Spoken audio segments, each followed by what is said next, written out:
E eu espero que Deus não se alongue de nós, que Deus não se aborreça ao ponto de nos abandonar, porque sozinho não chegaremos a lugar nenhum. Nós dependemos de Deus. Por isso que a Bíblia fala sobre a fé. Por isso que a Bíblia dedica no livro de Hebreus uma grande parte para explicar o que é a fé, como é a fé. E Deus até deixa claro lá no livro de Abacuque que o justo viverá da fé.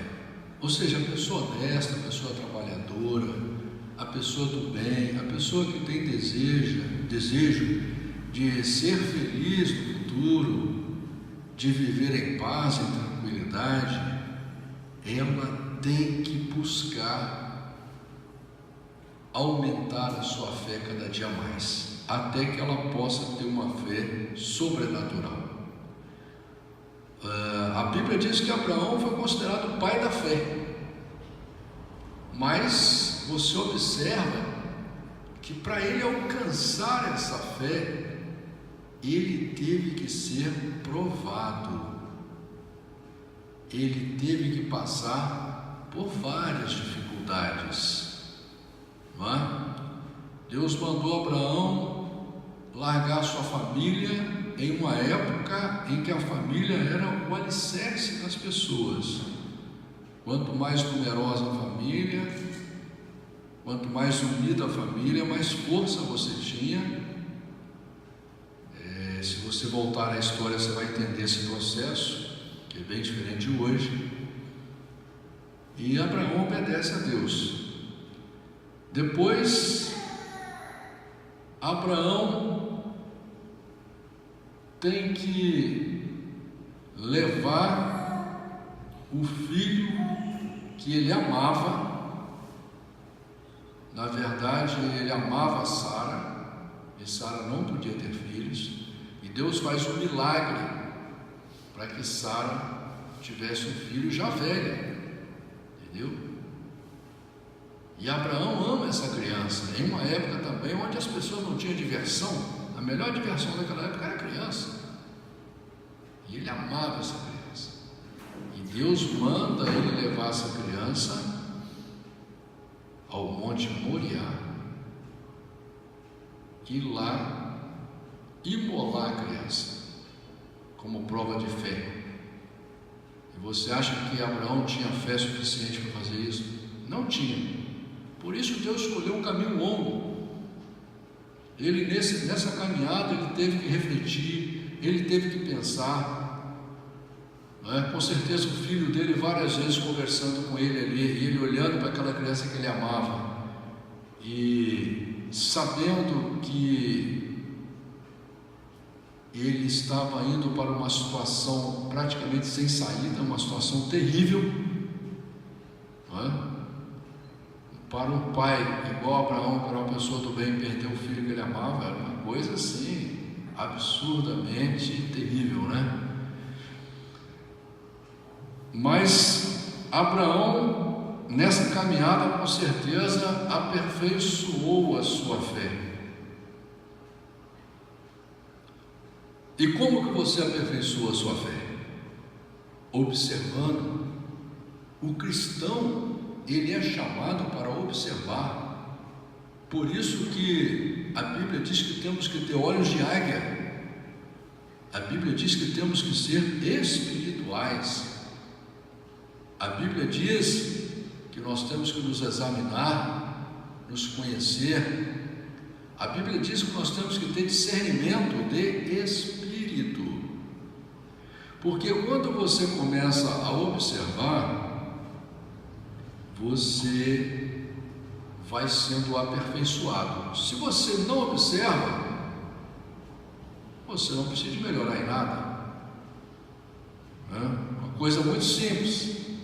Você que está sempre andando sozinho no teu carro para ir trabalhar, se alguém amassar a tua porta do lado do carona e você não vê, você vai consertar por quê? Se você não viu, você vai consertar o dia que você vê, senão você vai andar com o carro amassado.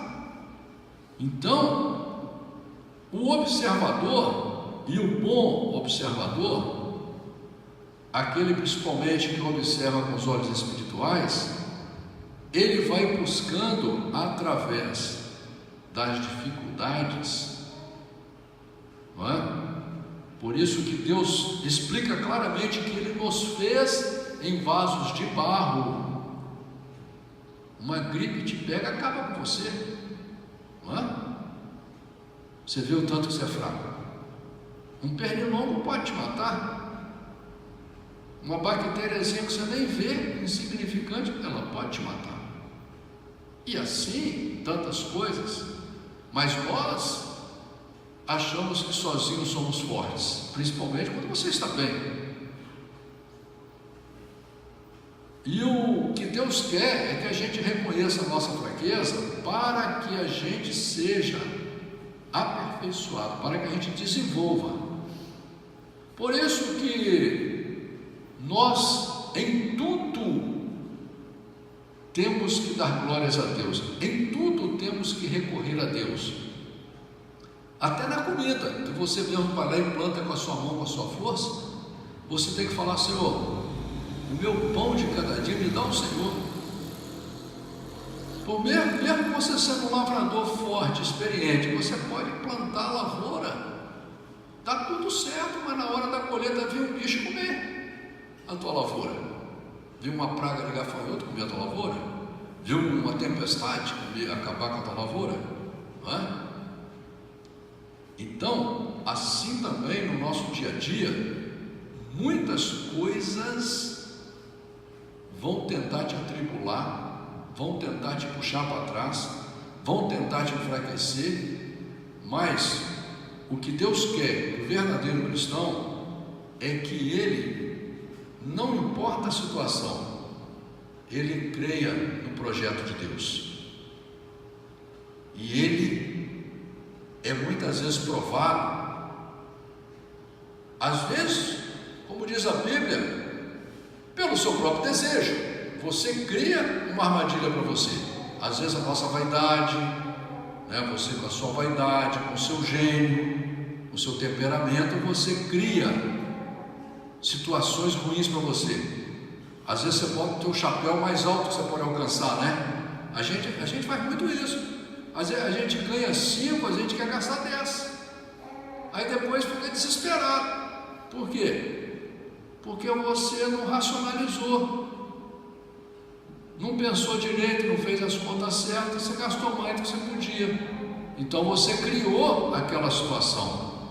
Assim também, no trânsito você pode criar situação para te prejudicar. Assim, no seu casamento, você às vezes tem aquele dia que você está meio quadrado, né? Tem aquele dia que você está meio aborrecido, do nada, às vezes do nada você está aborrecido, tanto o homem quanto a mulher. E às vezes a esposa fala uma coisa, ou o marido fala uma coisa, e aquilo já entra quadrado, e você acaba criando uma situação de conflito, de guerra ali, sem necessidade. Agora, quando você começa a observar esses acontecimentos negativos e entender que você é fraco e você está em um mundo cheio de coisas negativas, cheio de perseguições, cheio de tribulações, cheio de problemas, não é? Todos os dias há milhares de coisas querendo acabar com a sua alegria, com a sua felicidade. Hoje no Brasil as pessoas coitadas estão debaixo de uma propaganda tão poderosa e tão maciça que o brasileiro inteiro está querendo morar em outro país. Todo mundo acha que agora a felicidade é morar em outro país, achando que os outros países todos são perfeitos. Só ele que não é. Hoje mesmo eu recebi um vídeo de um jogo de futebol que o juiz marca o pênalti e o jogador mesmo do time que foi favorecido pelo pênalti, ele sabia que não tinha sido pênalti. Ele vai lá, conversa com o técnico dele autoriza ele pega e chuta a bola para fora, né? Só toca a bola para fora. Ele respeitou o que o juiz fez, mas como como a lei ali estava agindo ilegalmente, ele fez uma coisa decente, né? Então, aí a pessoa ainda fez um comentário: ah, mas tinha que ser nesse país. Daí eu falei para ele: não, meu amigo, você é individualmente responsável pela sua vida. Não pensa que lá nesse país todas as pessoas desse país são perfeitas, não. Quantas pessoas honestas tem no Brasil? Quantas pessoas trabalhadoras, decentes tem no Brasil? Quantas pessoas buscando a Deus de todo o coração, com sinceridade de coração? Quantas pessoas boas tem no país que você mora? Mas se deixar, você começa a achar que o teu vizinho não presta, que no teu trabalho ninguém presta, que o teu cliente não presta, que o teu país não presta, daqui a pouco a tua esposa também não presta, daqui a pouco nada se presta. Aí você pega e vai morar lá, não sei aonde, e lá você não vai ser nada, que pelo menos aqui você é brasileiro, entendeu? Você é dono do país. Lá você vai ser apenas um estrangeiro, não é? Você vai ser estrangeiro na terra dos outros. E quem te garante que lá você vai ser feliz e que lá vai dar certo? E não dá para acreditar que todo mundo lá é perfeito. Eu, na história da humanidade, eu não vi em país nenhum da terra governo decente e governo que se preocupasse realmente com o pobre. Eu não vi. Nós pegamos aí a Inglaterra, a França, a Alemanha, são países riquíssimos, poderosíssimos. Você vai lá, está cheio de pobre lá. Aqueles pobres lá não são estrangeiros, não. É da terra. Entendeu? Tem muito milionário, bilionário. Não resolveram o problema de ninguém. Eles continuam com um monte de pobre lá. Você vai em Las Vegas, tem americano dormindo na rua. Você vai em Los Angeles, tem americano dormindo na rua. Entendeu? Então, irmãos, o que nós temos que aprender é colocar Deus na nossa vida em tudo e exercer a nossa fé em Deus, porque a fé não é pensamento positivo. A fé não é pensamento positivo. A fé não é o teu poder, porque muitas pessoas às vezes me questionam, falam assim: ah, pastor, você tem fé? Eu não tenho fé, eu sou um Zé Mané igual todo mundo. Eu tenho medo, eu tenho fé pequena, eu tenho amor pequeno. A única diferença é que eu luto para ser um servo de Deus, e já que eu sou servo de Deus e baseio o meu relacionamento com Deus através da Bíblia, e a Bíblia diz que quando Deus está comigo, nada pode me suster, eu acredito. Ou eu vou acreditar na Bíblia ou não vou. Eu tendo fé, não tendo fé, eu tendo medo, não tendo medo. Quando eu invoco o nome de Jesus sobre a minha vida, ou quando eu vou em nome de Jesus fazer qualquer coisa, eu não vou ter medo de nada, mesmo que o meu corpo trema, mesmo que eu vacile, mesmo que eu sinta vontade de correr, eu não vou correr. Não vou correr, porque Deus está comigo. Entendeu? Nem que eu morra. Mas, Súrio, você acreditou em Deus e aí você morreu? Morri acreditando em Deus, porque morrer eu vou igual. Ou você não vai morrer? Eu vou morrer igual, você vai morrer igual, não interessa a maneira, você vai morrer. Eu também. Eu prefiro morrer com Deus. Eu prefiro morrer acreditando no projeto de Deus, acreditando no amor de Deus pela minha vida, na amizade de Deus, acreditando que Deus me trata como filho. Eu prefiro acreditar nisso, e acreditando no poder de Deus, porque se eu, na hora que eu enfrentar o que for, eu morrer, e você pudesse perguntar para mim, o morto não fala, né? Mas se pudesse perguntar para mim, professor, daí você morreu. Eu falei: eu morri, meu irmão, mas agora eu vou apenas esperar a ressurreição e a vida eterna, porque é nisso que eu acredito. Entendeu?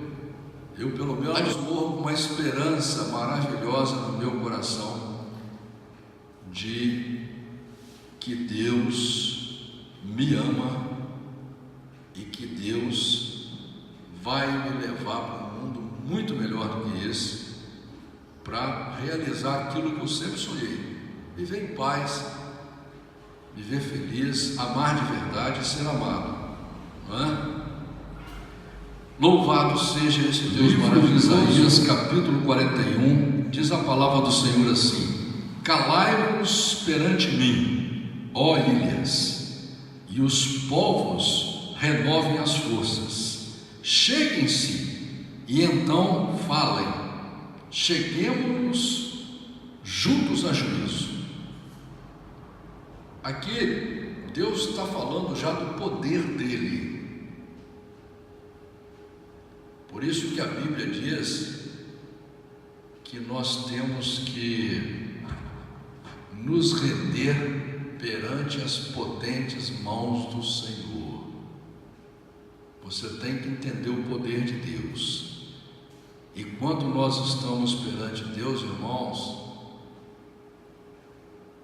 nós temos que ter temor e admiração, não é? E como diz aqui, olha, cheguemos junto a juízo. As pessoas ficam achando que não haverá juízo de Deus, mas esquecem que Deus é perfeito e justo. E ele fala aqui agora: quem suscitou do Oriente o justo e o chamou para seu pé? Quem deu as nações à sua face e o fez dominar sobre reis? Ele os entregou à sua espada como pó, e como a pragana arrebatada pelo vento ao seu arco.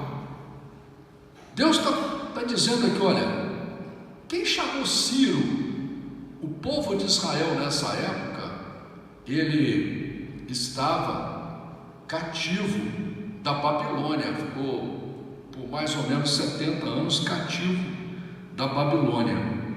E Deus levanta Ciro, que era rei da Pérsia, e faz ele poderoso, e ele vem e liberta o povo de Israel.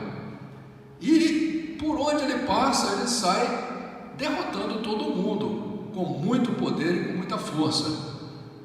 E Deus pergunta: quem deu esse poder e essa força para ele? Aí Deus responde: foi eu mesmo.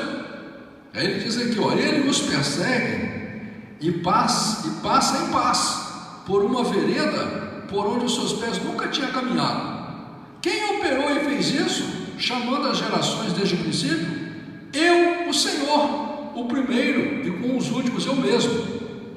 Ele diz aqui claramente que Ciro, ele ia conquistar nações que ele nunca tinha ido nelas, que ele nunca tinha pisado nesses lugares. E ele ia passar em paz, por quê? Porque ele ia derrotar todo mundo, ninguém ia ter poder sobre ele.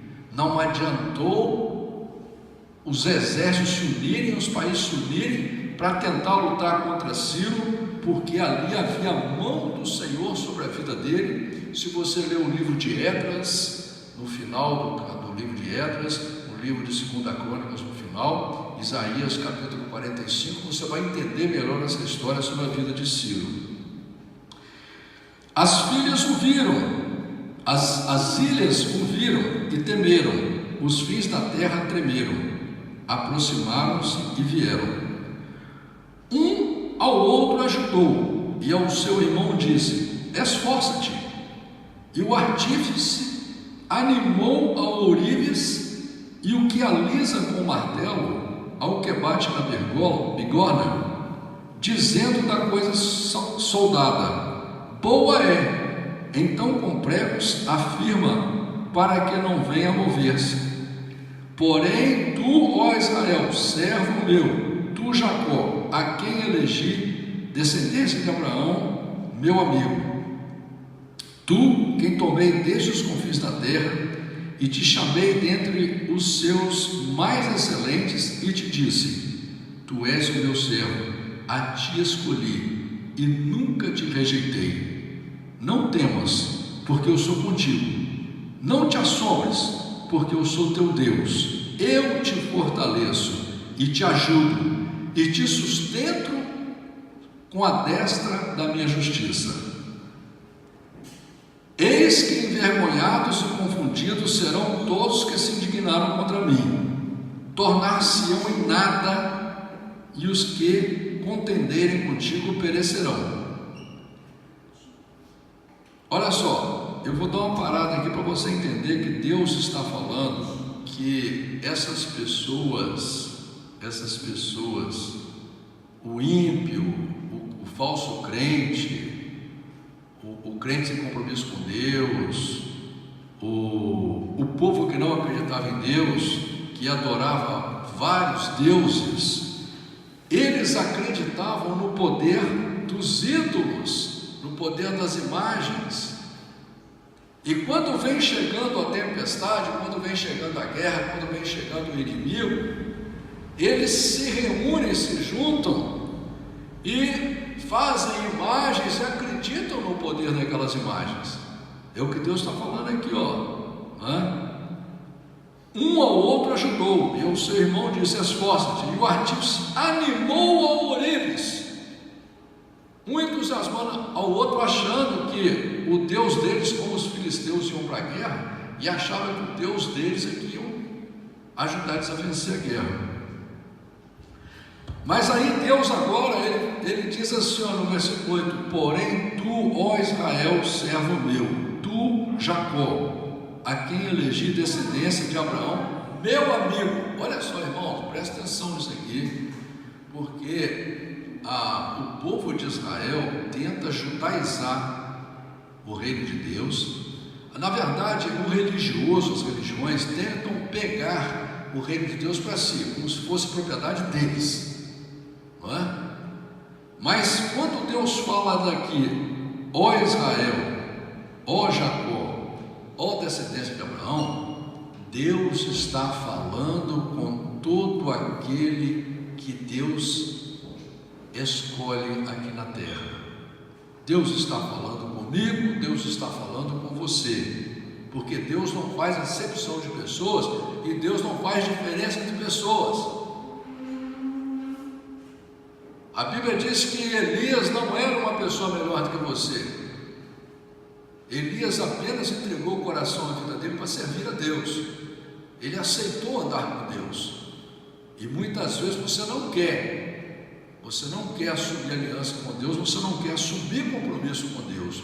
Mas aqui o Deus está te chamando, Deus está falando: olha, tu és meu amigo, tu a quem tomei desde os fins da terra, e te chamei dentre os seus mais excelentes, e te disse: tu és o meu servo, a ti escolhi e nunca te rejeitei. Ou seja, Deus quando te chama, Deus quando te dá uma Bíblia, Deus quando te leva nas águas depois de adulto e faz uma aliança de batismo com você, Ele não vai te abandonar, você que vai abandonar Ele.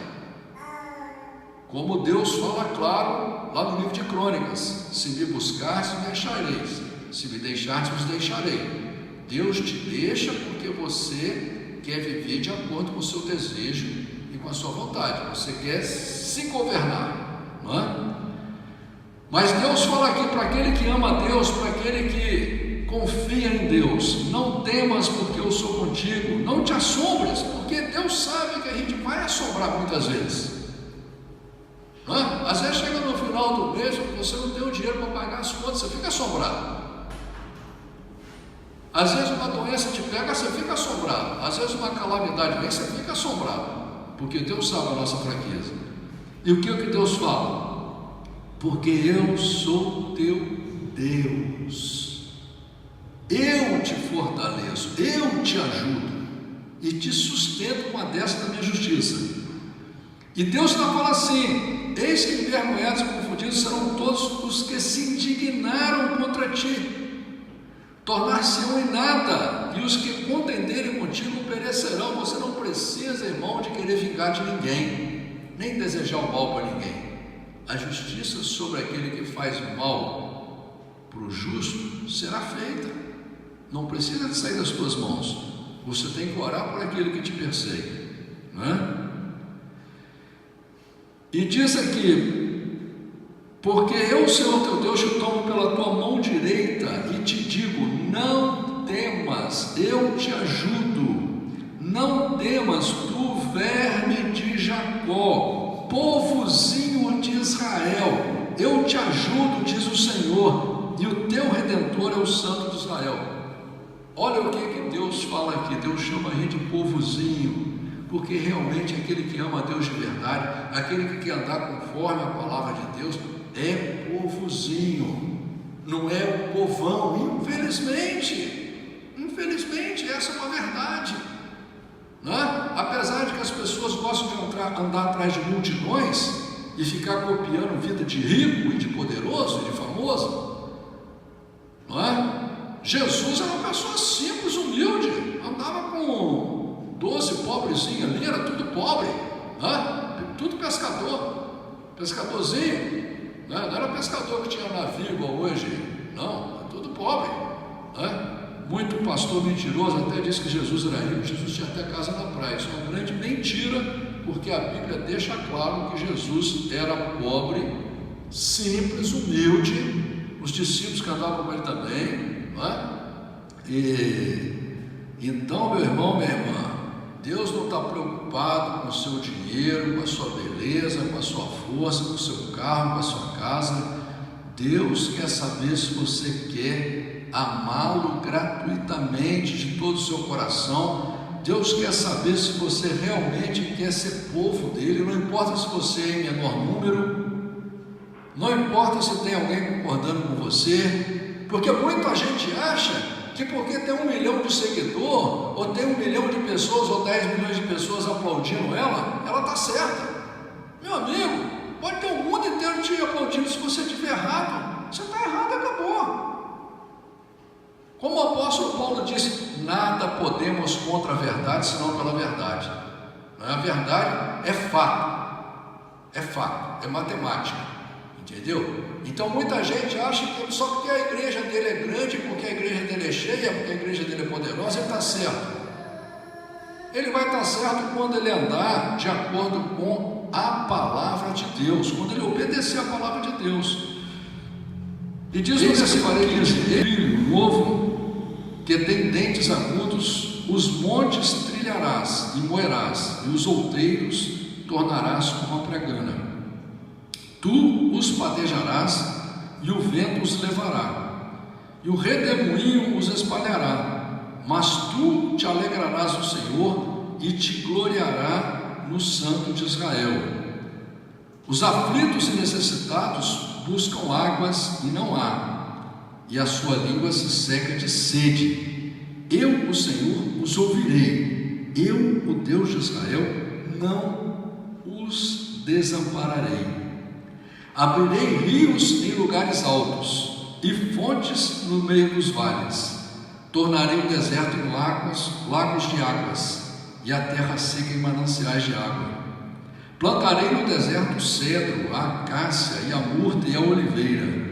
Porei no ermo juntamente a faia, o pinheiro e o álamo, para que todos vejam e saibam e considerem e juntamente entendam que a mão do Senhor fez isso e o Santo de Israel o criou.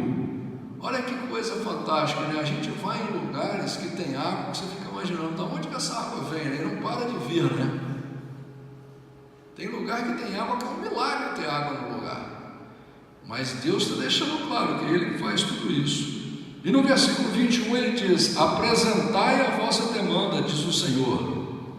Trazei as vossas firmes razões, diz o rei de Jacó. Tragam e anunciem-nos as coisas que hão de acontecer. Anunciai-nos as coisas passadas, para que atentemos para elas e saibamos o fim delas. Ou fazei-nos ouvir as coisas futuras. Anunciai-nos as coisas que ainda hão de vir, para que saibamos que sois deuses. Ou fazei bem, ou fazei mal, para que nos assombremos e juntamente o vejamos. Eis que sois menos do que nada, e a vossa obra é menos do que nada. Abominação é quem vos escolhe. Então, aqui, irmão, Deus agora está falando de novo dos idólatras, das pessoas que confiam em imagens, em santos, em deuses que não são deuses, E Deus está falando assim: olha, então você pega os teus deuses agora e manda eles anunciar o futuro, o que vai acontecer. Até tem muito profeta mentiroso aí, e muito adivinho mentiroso aí, principalmente no espiritismo, que viaja o mundo inteiro adivinhando. Mas eu fico impressionado que essas pessoas não acertam o número da Mega Sena. Entendeu? Adivinham tanta coisa que vai acontecer lá na frente, tanta coisa importantíssima, que o tal vai ganhar a Copa, que o fulano vai morrer, que vamos soltar uma bomba no jogo da Inglaterra, e adivinham, sai adivinhando a vida. Os ricos então, coitados, ficam pagando esses adivinhos uma fortuna para adivinhar o futuro para eles. Mas eu não consigo ver um desse que chega e fala assim: olha, vai dar 6 números da Mega Sena é esse. No mundo inteiro, porque tem loteria no mundo inteiro, nenhum desses.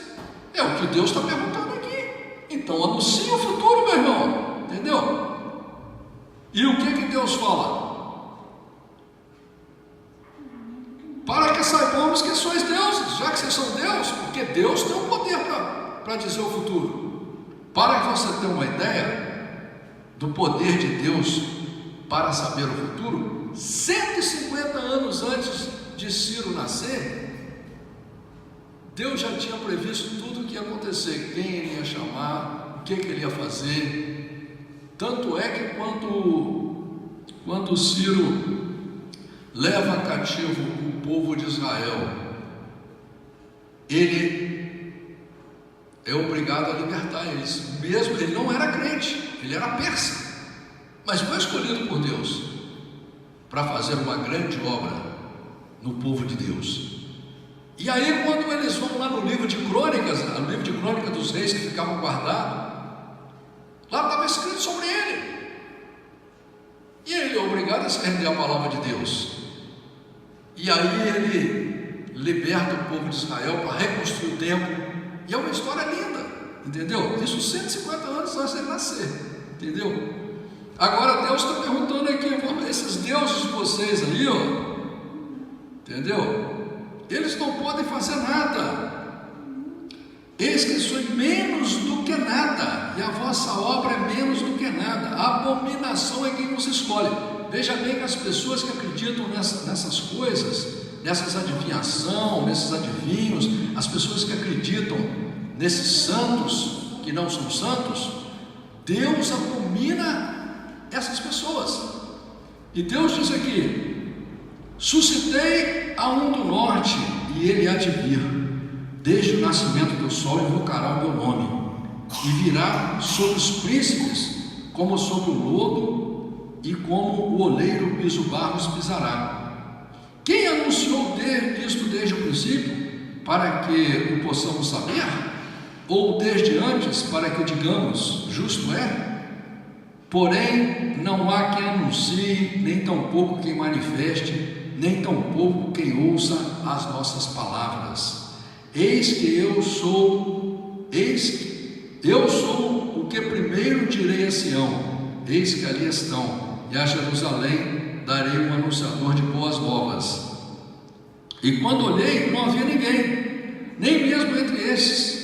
Conselheiro algum havia a quem perguntasse, ou a quem me respondesse essa palavra.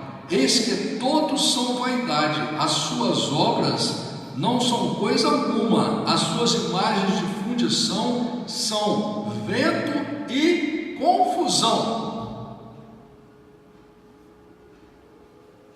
Entenderam, irmãos? É Deus que está falando. Quando a gente prega isso para as pessoas que são contrárias à Bíblia, elas ficam com raiva da gente. Ao invés de ela entender que a religião dela é baseada na Bíblia, a religião dela chama a Bíblia de livro sagrado e diz que é fundamentada em cima do livro, e o livro está condenando esse tipo de relacionamento com imagens, e a Bíblia explica claramente. Aqui está falando até sobre você pregar imagens, que é o que eles pregam no andor, sai carregando, não é? E assim nós vamos ver lá na frente, a Bíblia inteira vai falar sobre imagens, sobre ídolos, sobre santos e por aí afora. E a pessoa, ela, ao invés de ela ouvir essa palavra e falar, peraí, eu vou estudar essa Bíblia direito, eu vou entender isso, porque eu quero fazer a vontade de Deus, eu não quero fazer nem a minha vontade, nem a vontade de ninguém. Ou deve ter alguma igreja aí que é superior a Deus, deve ter alguma religião aí que é superior a Deus, porque se eles dizem que a Bíblia é sagrada, e eles leem a Bíblia está dizendo para ele ir para a direita, ele vai para a esquerda, porque a religião mandou, a religião para ele é mais importante do que Deus, é mais importante que a Bíblia, que ele chama de sagrada. Eu jogaria a Bíblia fora, rasgaria ela, e passaria a escrever a Bíblia, que a igreja escrevesse a sua própria Bíblia. Então, assim como o islamita, o Islã, ele tem a Bíblia deles, só tem um pedacinho da nossa Bíblia, o resto eles fizeram do jeito deles, assim como os mormons têm a Bíblia deles, assim como o Testemunho de Jeová está construindo uma Bíblia para ele. Então, esses adoradores de santos, eles construam uma Bíblia para eles, porque a partir do momento que você disser que a lei da sua instituição, da sua religião, é que você só pode ir pela direita e você vai pela esquerda, você está infringindo a lei, você é um rebelde, você está contra a lei, a sua própria lei, não é?